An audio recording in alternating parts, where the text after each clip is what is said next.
नमस्कार, आप देख रहे हैं हमारा स्पेशल प्रोग्राम। आपके साथ मैं हूं हर्षिता।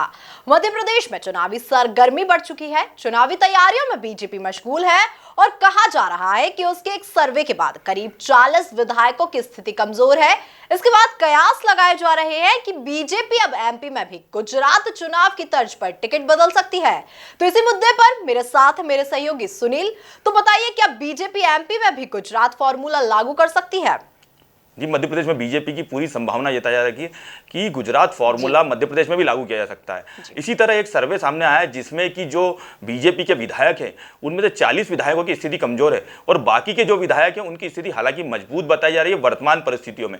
लेकिन उनको लेकर भी लगातार बीजेपी सर्वे का सहारा के साथ साथ स्थानीय संगठन के स्तर पर पूरा फीडबैक ले रही है। तो इसको लेकर कहा जा रहा है कि बीजेपी आगामी समय में जो गुजरात फार्मूला मध्य प्रदेश में लागू कर सकती है। तो बात करें गुजरात फॉर्मूले की, तो गुजरात में जो पिछले विधानसभा चुनाव हुए थे उसमें बीजेपी ने अपने 30 से 40% जो विधायक थे उनका टिकट काट दिया था और नए चेहरे उस पर उतारे थे। तो मध्य प्रदेश में भी इसकी संभावनाएं पूरी जताई जा रही है।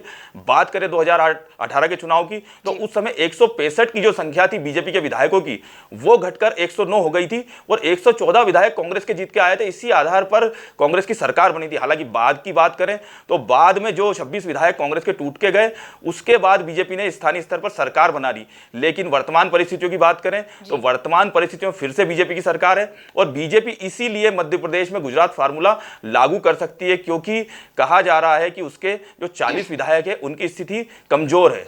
जी, तो सुनिए, यदि गुजरात फार्मूला लागू होता है तो कौन कौन से विधायक इसकी जद में आएंगे और क्या इसका क्राइटेरिया रहेगा? जी बिल्कुल, इस जगह पर आपको एक महत्वपूर्ण बात बता दूं मैं, जिस तरह से बीजेपी अपना सर्वे कर रही है वो स्थानीय स्तर पर अपने विधायकों का पूरा फीडबैक ले रही है और एक क्राइटेरिया तय कर रही है। इसमें स्थानीय स्तर पर विधायकों की जो पृष्ठभूमि है उसके आधार पर, उनके कामकाज के आधार पर, और इसमें बड़ी महत्वपूर्ण एक भूमिका होगी संघ की। जो संघ का सर्वे होगा वो काफी महत्वपूर्ण होगा कि संघ का जो फीडबैक होगा उस आधार पर बीजेपी अपने जो प्रत्याशी है वो चुनेगी। तो इसको लेकर हम कह सकते हैं कि आगामी समय में जो गुजरात फॉर्मूले की हम बात कर रहे हैं उसके साथ साथ जो संघ का जो फॉर्मूला होगा वह भी बीजेपी अपने प्रत्याशी चयन के लिए लागू करेगी। देखिए, ऐसा कहा जा रहा है कि बीजेपी जो है अपने विधायकों का टिकट काट सकती है, तो क्या कांग्रेस में भी ये संभव है? ये कांग्रेस में इसकी संभावना काफी कम दिखाई दे रही है। बात करें पिछले विधानसभा चुनाव की, तो कांग्रेस ने अपने सभी विधायकों को करीब करीब टिकट दिया था। तो कांग्रेस की पूरी संभावनाएं कम दिखाई दे रही है कि उनके विधायकों के टिकट कटेंगे।